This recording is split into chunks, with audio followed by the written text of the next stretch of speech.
नमस्कार विद्यार्थी मित्रांनो, वर्ग 11वी वाणिज्य, विषय चिटणीसाची कार्यपद्धती। तर विद्यार्थी मित्रांनो, आज आपण संयुक्त भांडवली संस्था या पाठामधील कंपनीची वैशिष्ट्ये अभ्यासणार आहोत, तसेच कंपनीचे प्रकार अभ्यासणार आहोत।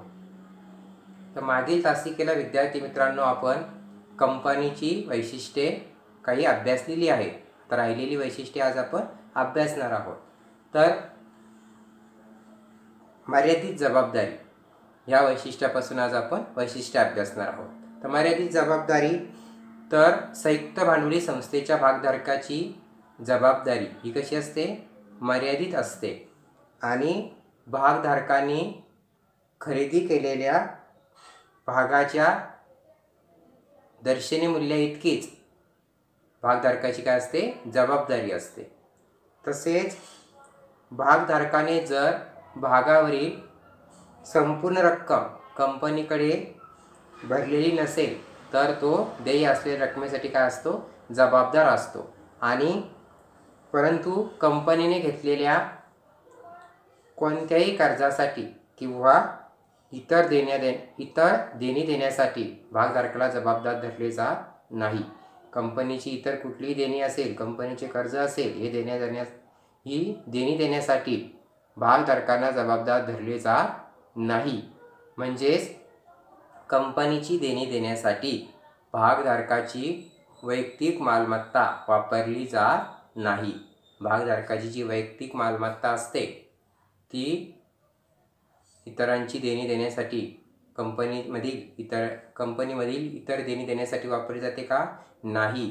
म्हणून भागधारकांची जबाबदारी ही कशी असते? मर्यादित स्वरूपाची असते। म्हणजे भागधारकांची जबाबदारी ही मर्यादित असते। लक्षात, नंतरचं वैशिष्ट्य आहे विद्यार्थी मित्रांनो, आणि ते म्हणजे मालकी व व्यवस्थापन यांचे विभक्तीकरण। तर कंपनीमध्ये मालकी व व्यवस्थापन यांचे विभक्तीकरण करण्यात येते। कंपनीमध्ये मालकी व व्यवस्थापन यांचे काय केले जाते? विभक्तीकरण हे करण्यात येते। म्हणजेच कंपनीचे खरे मालक हे कोण असतात? भागधारक असतात। कंपनीचे खरे मालक भागधारक असतात, परंतु भागधारकांना दैनंदिन कारभार पाहणे शक्य होत नाही। कंपनीचे खरे मालक कोण असतात? भागधारक असतात, पण कंपनीमधील दैनंदिन कामकाज कार्यभार पाहणे हे भागधारकांना शक्य नसते। कारण काय कारण असतात? तर त्यांची संख्या असंख्य आहे। भागधारकाची संख्या काय आहे? असंख्य संख्या आहे। तसेच नंबर 2 आहे, भागधारक हे विखुरलेले असतात। भागधारक हे विखुरलेले असतात म्हणजे काय? ते संख्येने असंख्य असतात। पहिलं नंबर 2 आहे, भागधारक हे विखुरलेले असतात म्हणजे ते अनेक ठिकाणी स्थानिक असतात। भागधारक हे कुठले अनेक कुठे राहत असतात। लक्षात, म्हणजेच भागधारक हे अनेक ठिकाणी काय असतात? विखुरलेले असतात। आणि नंबर 3 आहे, भागांच्या हस्तांतरणामुळे भागधारकात सातत्याने बदल होत असतात। भागांचं हस्तांतरण हे कंपनीमध्ये होत असतं। भागधारक हे आपल्या भागाचं हस्तांतरण करत असतात आणि ह्या भागाच्या हस्तांतरणामुळे काय होतं? भागधारकामध्ये बदल होत असतो।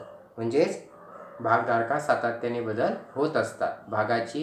भागांची हस्तांतरण केल्यामुळे पहिल्या भागधारकांचे अधिकारी संपुष्टात येतात। जे नवीन भागधारक खरेदी करतात त्यांना ते भागाचे सर्व हक्क जातात। म्हणजे भागधारक आपल्या भागाचे हस्तांतरण करत असतो आणि ह्या भागधारकाच्या हस्तांतरणामुळे कंपनीमध्ये काय होतात?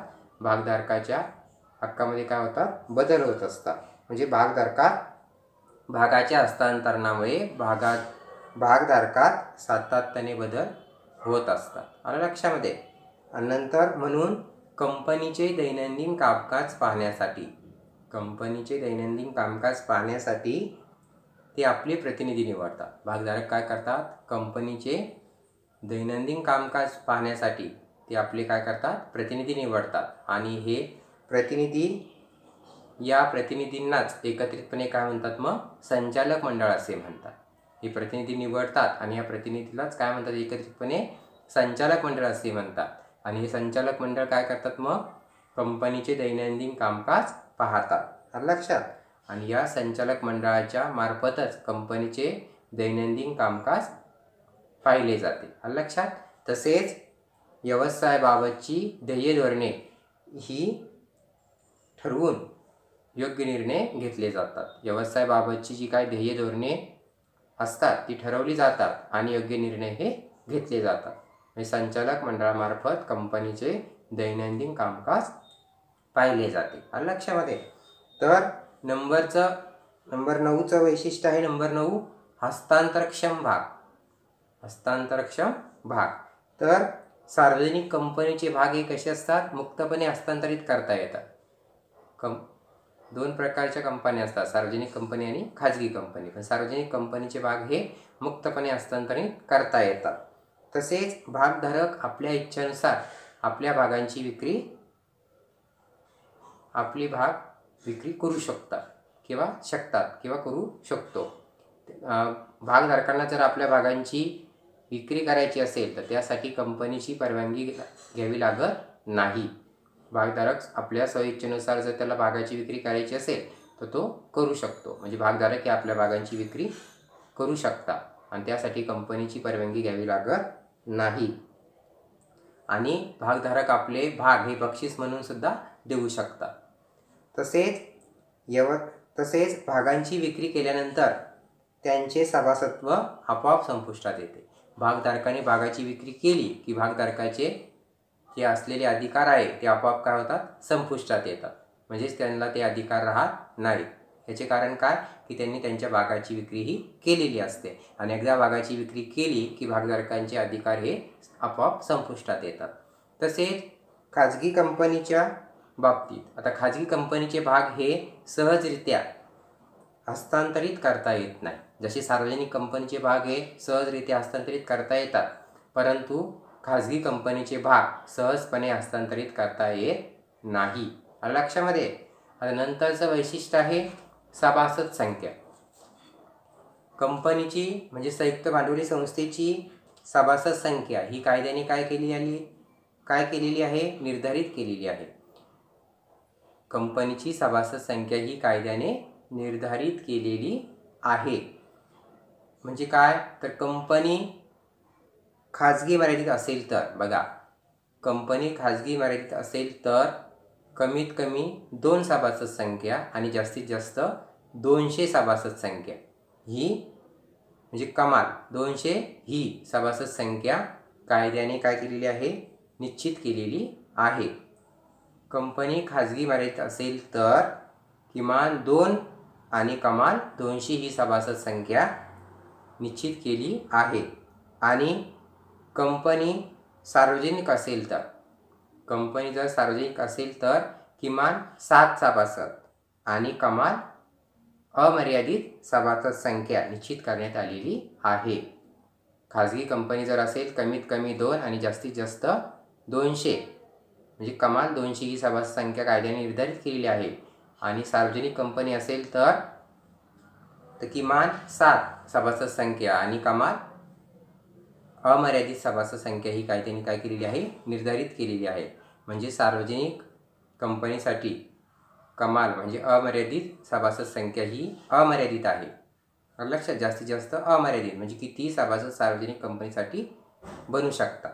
नंतरचं वैशिष्ट्य आहे ते म्हणजे भांडवल. तर संयुक्त भांडवली संस्था म्हटली तर तिला मोठ्या प्रमाणात काय असते? भांडवलाची आवश्यकता असते. आणि कंपनी काय करत असते? मोठ्या प्रमाणात भांडवल जमा करत असते. आणि प्रामुख्याने हे भांडवल जे असते हे भागांची विक्री करून, कर्जरोख्यांची व बंद रोख्यांची विक्री करून कंपनी काय करत असते? जमा करत असते. तसेच बँका असेल, तसेच इतर वित्तीय संस्था असेल, म्हणजे वित्तीय पुरवठा करणाऱ्या संस्था असेल, यांच्याकडून सुद्धा कंपनी काय करत असते? कर्ज रूपाने भांडवलाची उभारणी करत असते. तसेच कंपनी सार्वजनिक ठेवी स्वीकारून सुद्धा देखील भांडवल गोळा करत असते. सार्वजनिक ठेवी स्वीकारून सुद्धा कंपनी काय करत असते? भांडवल हे गोळा करत असते.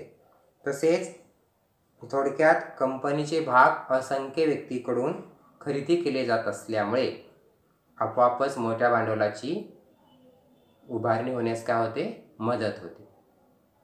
कंपनीचे भाग हे असंख्य व्यक्ती काय करत असतात, खरेदी करत असतात आणि त्यांनी हे भाग खरेदी केले असल्यामुळे आपोआपच मोठ्या प्रमाणात काय होते, कंपनीची भांडवल उभारणी करण्यास मदत होते, भांडवल वाढ होण्यास मदत होते. नंतरचं वैशिष्ट्य आहे सरकारी नियंत्रण. आता कंपनीची स्थापना कायद्याने झालेली असल्यामुळे कंपनीला सरकारी धोरणानुसारच काय करावं लागते, कामकाज करावे लागते आणि सर्व काम हे कंपनीला सरकारी धोरणाप्रमाणेच काय करावं लागते, करावे लागते. कारण की कंपनीची स्थापनाची कशामुळे झालेली असते, कायद्यामुळे झालेली असते, कायद्यानुसार झालेली असते आणि कायद्याने कंपनीची नोंदणी करणे काय आहे, सक्तीचे आहे. कंपनीची नोंदणी करणे कायद्याने काय आहे, सक्तीचे आहे. तसेच तिला कायद्याच्या सर्व नियमांचं पालन करावे लागते. कंपनीला कायद्याच्या सर्व नियमाचे पालन हे करावे लागते. तसेच कायद्यानुसार आर्थिक वर्षाच्या अखेरीस कंपनीला विविध पत्रके बनावी लागतात. जसे व्यापारी पत्रक हे कंपनीला बनावे लागते. तसेच नफा तोटा पत्रक असे हे बनावे लागते, म्हणजे प्रॉफिट अँड लॉस अकाउंट. तसेच ताळेबंदसुद्धा कंपनीला तयार करावा लागतो आणि तसेच अनेक महत्त्वाचे दस्तऐवज हे कंपनीला तयार करावे लागतात. तसेच त्याचबरोबर कंपनीची सर्व हिशोब पुस्तके अद्ययावत ठेवावी लागतात. काय करावी लागतात, कंपनीला अद्ययावत ठेवावी लागतात. कारण याच्या आधारे लेखापुस्तकाचे परीक्षण करण्यात येते आणि कंपनीला हिशोब पुस्तके का अद्ययावत ठेवावे लागतात, का ठेवणे गरजेचे आहे, तर कंपनीला लेखापुस्तकाचे परीक्षण याद्वारे करावे लागते आणि याद्वारे करण्यात येते. आलं लक्षामध्ये. तर या सर्व बाबीची पूर्तता न केल्यास कंपनीला आर्थिक दंड भरावा लागतो. या सर्व बाबीची पूर्तता जर कंपनीने केली नाही तर कंपनीला आर्थिक दंड हा भरावा लागतो. आलं लक्षामध्ये. आणि छोट्या गुंतवणूकदाराच्या हितासाठी असे नियंत्रण आवश्यक आहे. छोट्या गुंतवणूकदाराच्या हिताचा जर विचार केला तर हे नियंत्रण काय आहे, आवश्यक आहे. छोटे गुंतवणूकदार स्वतःच्या हिताचे रक्षण करण्यास सक्षम नसतात. छोटे जे गुंतवणूकदार असतात आणि हे छोटे गुंतवणूकदार स्वतःचे हिताचे रक्षण करण्यास सक्षम नसतात. लक्षात. तर विद्यार्थी मित्रांनो, याप्रमाणे कंपनीची वैशिष्ट्ये आहेत. आता यानंतर आपण अभ्यासणार आहोत कंपनीचे प्रकार. आता कंपनीचे पुढील प्रमाणे विविध प्रकार आहेत आणि ते विविध वेगवेगळ्या आधारावर प्रकार पडत असतात. आता कोणकोणते कंपनीचे प्रकार आहे, आता हे कोणकोणते प्रकार आहेत. स्थापनेच्या आधारावर आहे, तसेच मालकीच्या आधारावर, जबाबदारीच्या आधारावर, नियंत्रणाच्या आधारावर आणि इतर प्रकारे सुद्धा कंपनीचे प्रकार पडतात. तर सर्वप्रथम आपल्याला अभ्यासायचे आहे ते म्हणजे स्थापनेच्या आधारावर. तर विद्यार्थी मित्रांनो, स्थापनेच्या आधारावर कंपनीचे 2 प्रकार पडतात. वैधानिक कंपनी पहिला प्रकार आणि दुसरा प्रकार नोंदणीकृत कंपनी. हे झाले स्थापनेच्या आधारावर कंपनीचे प्रकार. तसेच मालकीच्या आधारावर, तर मालकीच्या आधारावर 3 प्रकार पडतात. खाजगी कंपनी, सार्वजनिक कंपनी आणि एक व्यक्ती कंपनी, असे 3 प्रकार हे मालकीच्या आधारावर पडतात. तसेच जबाबदारीच्या आधारावर कंपनीचे 2 प्रकार आहेत, 3 प्रकार आहेत. जबाबदारीच्या आधारावर सुद्धा किती प्रकार आहेत, 3. खाजगी मर्यादित कंपनी पहिला प्रकार आहे, त्यामध्ये खाजगी मर्यादित कंपनी. दुसरा प्रकार आहे हमीने मर्यादित कंपनी आणि तिसरा प्रकार आहे अमर्यादित कंपनी. तसेच नियंत्रणाच्या आधारावर कंपनीचे प्रकार पडतात. नियंत्रणाच्या आधारावर कंपनीचे एकूण 2 प्रकार पडतात. पहिला प्रकार आहे धारक कंपनी आणि त्यामध्ये दुसरा प्रकार आहे दुय्यम कंपनी.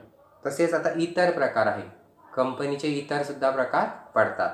तर इतर प्रकाराच्या या प्रकारामध्ये आहे नंबर 1 सरकारी कंपनी आहे, विदेशी कंपनी आहे, नंबर 3 निष्क्रिय कंपनी आहे, 4 सूचीबद्ध कंपनी, 5 लहान म्हणजे छोटी कंपनी, 6 आहे सहयोगी कंपनी, 7 आहे नफ्यासाठी नसलेली कंपनी म्हणजे नफाविरहित संस्था. नफ्यासाठी ही संस्था स्थापन झालेली नसते म्हणजे नफ्यासाठी नसलेली कंपनी. तर हे कंपनीचे विविध प्रकार पडतात. तर आपल्याला त्यामध्ये पहिला प्रकार अभ्यासायचा आहे तो म्हणजे कंपनीच्या प्रकारामधील स्थापनेच्या आधारावर कंपनीचे प्रकार. आता स्थापनेच्या आधारावर कंपनीचे कोणते प्रकार पडतात तुम्हाला मी सांगितले. आता पहिला प्रकार त्यामधला आपल्याला अभ्यासायचा आहे तो म्हणजे वैधानिक कंपनी. तर वैधानिक कंपनी म्हणजे काय, तर ज्या कंपनीची स्थापना, वैधानिक कंपनी म्हणजे काय, ज्या कंपनीची स्थापना ही लोकसभा व विधानसभा मध्ये स्वतंत्र कायदा संमत करून केली जाते त्या कंपनीस वैधानिक कंपनी असे म्हणतात. बघा, ज्या कंपनीची स्थापना ही लोकसभा किंवा विधानसभेत स्वतंत्र कायदा संमत करून केली जाते त्या कंपनीस वैधानिक कंपनी असे म्हणतात. तर आता वैधानिक कंपनीचे काय उदाहरणे आहेत, उदाहरणार्थ रिझर्व्ह बँक ऑफ इंडिया, तसेच स्टेट बँक ऑफ इंडिया, तसेच युनिट ट्रस्ट ऑफ इंडिया, आयुर्विमा महामंडळ, ही काय आहेत वैधानिक कंपनीची उदाहरणे आहेत. तर नंतर नंबर 2 कंपनी आहे आणि ती कंपनी कोणती आहे, तर वैधानिक कंपनी. तर वैधानिक कंपनी नाही, नोंदणीकृत कंपनी. आता नोंदणीकृत कंपनी म्हणजे काय, तर कंपनी कायदा 2013 किंवा अगोदरच्या कायद्यानुसार नोंदणी झालेली आहे अशी कंपनी म्हणजेच नोंदणीकृत कंपनी. ज्या कंपनीची नोंदणी कंपनी कायदा 2013 किंवा अगोदरच्या कायद्यानुसार झालेली आहे अशी कंपनी होय. म्हणजेच या कंपनीला काय म्हणतात, नोंदणीकृत कंपनी. ज्या कंपनीची नोंदणी ही कंपनी कायदा 2013 किंवा अगोदरच्या कायद्यानुसार झालेली आहे त्या कंपनीस नोंदणीकृत कंपनी असे म्हणतात. लक्षात. आता नंतर कंपनीचा प्रकार आपल्याला अभ्यासायचा आहे आणि तो म्हणजे मालकीच्या आधारावर कंपनीचा प्रकार आहे. तर मालकीच्या आधारावर कंपनीचे पहिला प्रकार आहे खाजगी कंपनी. कंपनी कायदा 2013 कलम 268 नुसार खाजगी कंपनी म्हणजे काय, तर खाजगी कंपनी म्हणजे अशी कंपनी की ज्या कंपनीचे वसूल भाग भांडवल नियमावलीद्वारे स्पष्ट केले जाते आणि जिच्या नियमावलीत खालील अटी नमूद केलेल्या असतात. बघा, खाजगी कंपनी म्हणजे काय, ज्या कंपनीचे भाग भांडवल हे नियमावलीनुसार स्पष्ट केले जाते आणि जिच्या नियमावलीत खालील अटी नमूद केलेल्या असतात तर तिला खाजगी कंपनी असे म्हणतात. तर काय अटी आहेत, नंबर 1 भागधारकांना त्यांचे भाग सहजरित्या हस्तांतरित करता येत नाही. भागधारकांना त्यांचे भाग सहजपणे हस्तांतरित करता येत नाही. खाजगी कंपनीमध्ये जे भागधारक असतात त्यांना भागाचे हस्तांतरण हे सहजरित्या हस्तांतरण करता येत नाही. नंबर 2 अट आहे खाजगी कंपनीकरता सभासद संख्या कमीत कमी 2 आणि जास्तीत जास्त किती 200 इतकी कायद्याने निर्धारित केलेली आहे. खाजगी कंपनीसाठी भागधारकांची म्हणजे सभासदांची संख्या कमीत कमी 2 आणि जास्तीत जास्त 200 इतकी कायद्याने निर्धारित केलेली आहे. नंबर 3 आहे खाजगी कंपनी आपल्या भागांची किंवा प्रतिभूतीची विक्री माहितीपत्रक प्रसिद्ध करून किंवा आम जनतेला आव्हान करून सार्वजनिकरित्या करू शकत नाही. बघा, खाजगी कंपनी माहितीपत्रक प्रसिद्ध करू शकत नाही, तसेच आम जनतेला सार्वजनिकरित्या आव्हान करू शकत नाही. लक्षात, ही पण एक खाजगी कंपनीसाठी अट आहे. तसेच खाजगी कंपनीसाठी वरील अटीची पूर्तता होणे आवश्यक आहे. खाजगी कंपनीसाठी वरील अटी ह्या सांगितलेल्या अटी आहेत या अटीची पूर्तता होणे काय आहे, आवश्यक आहे. आणि यापैकी जर कोणतीही आठ यापैकी कोणतीही आठ पूर्ण केली नाही तर ती कंपनी सार्वजनिक म्हणून समजली जाईल.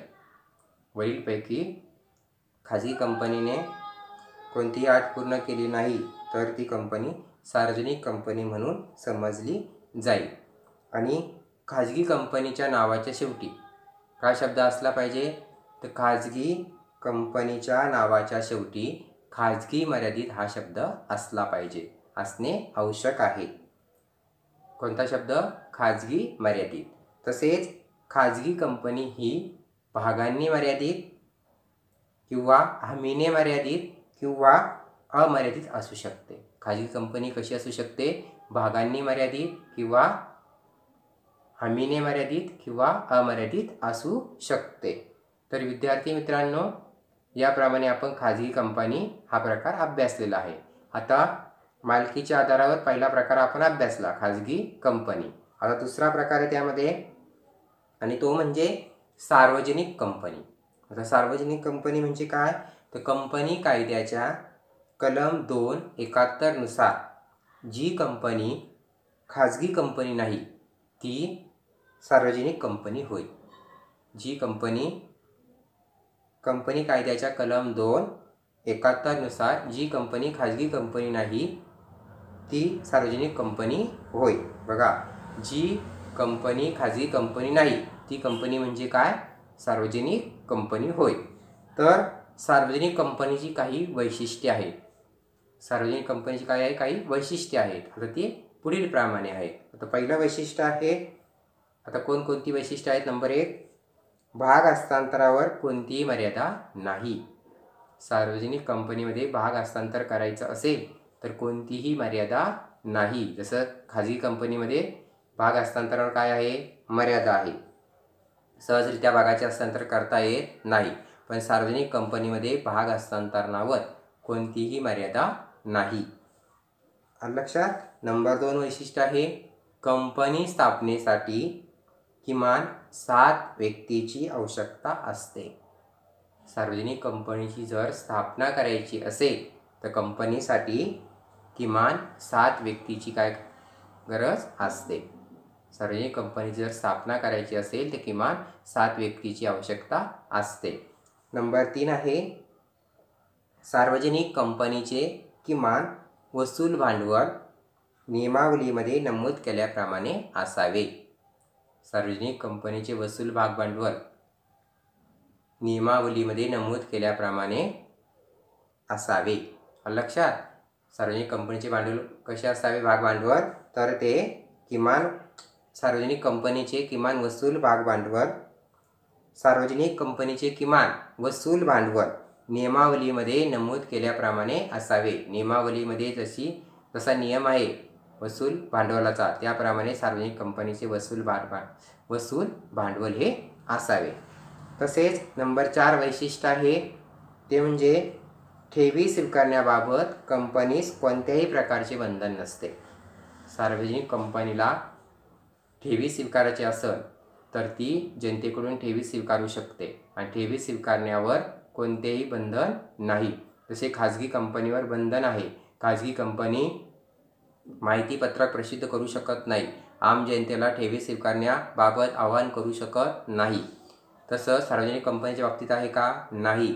तर सार्वजनिक कंपनीच्या बाबतीत ठेवी स्वीकारण्याबाबत कंपनीस कोणत्याही प्रकारचे बंधन नसते. लक्षात. सार्वजनिक कंपनी ठेवी स्वीकारायची असेल तर ह्या स्वीकारता येतात. सार्वजनिक कंपनी ठेव स्वीकारण्याबाबत कोणतेही बंधन नाही. यानंतर कंपनी आहे ती म्हणजे एक व्यक्ती कंपनी. यामुळे तिसरा प्रकार कोणता आहे, एक व्यक्ती कंपनी. तर कंपनी कायद्याच्या कलम 262 नुसार एक व्यक्ती कंपनी म्हणजे काय, तर ज्या कंपनीची सभासद संख्या ही एकच असते. ज्या कंपनीची सभासद संख्या ही एकच असते तिला एक व्यक्ती कंपनी असे म्हणतात.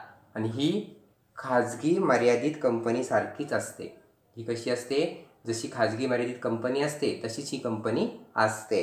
आणि परंतु तिला खाजगी कंपनीच्या सर्व औपचारिक बाबी पूर्ण करणे आणि त्यांचे पालन करणे बंधनकारक नाही.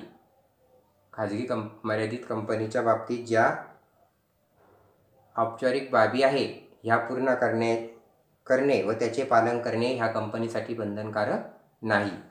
तसेच जोपर्यंत कायद्यात किंवा नियमामध्ये बदल होत नाही तोपर्यंत ती एक व्यक्ती कंपनीच राहते. जोपर्यंत कायद्यामध्ये किंवा नियमामध्ये बदल होत नाही तोपर्यंत ती एक व्यक्ती कंपनीच राहते. लक्षामध्ये. तर विद्यार्थी मित्रांनो, आज आपण संयुक्त भांडवली संस्था या पाठामधील कंपनीची वैशिष्ट्ये आज आपण अभ्यासलेली आहेत. तसेच कंपनीचे काही प्रकार आज आपण अभ्यासलेले आहेत. राहिलेले प्रकार आपण पुढील तासिकेला अभ्यासू. ते विद्यार्थी मित्रांनो, धन्यवाद.